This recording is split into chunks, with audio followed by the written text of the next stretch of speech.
şok endirmə tuşu. Kimisə misal üçün evindən qoxu gəlirsə, birinci mərtəbədə yaşayırsa. Bax, su gəldi, bax buradan girdi, bax buradan girib, görürsən açıldı. Bax görürsən, su girməyəndə isə bu belə bağlanır. Bax, bu başında gəldi, səsi çorladı.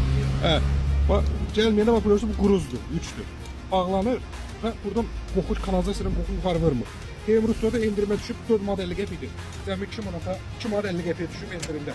Ünvanımız Əhmədindədir. Növbəti endirmə düşmüş məhsul bax budur. Şılanga həyət evində olanlar üçün şılanga qoşursan, bağlayırsan şılanga. Bir dənə kamot bağladım bura. Vəssalam. Dəmir material bax. Dəmir.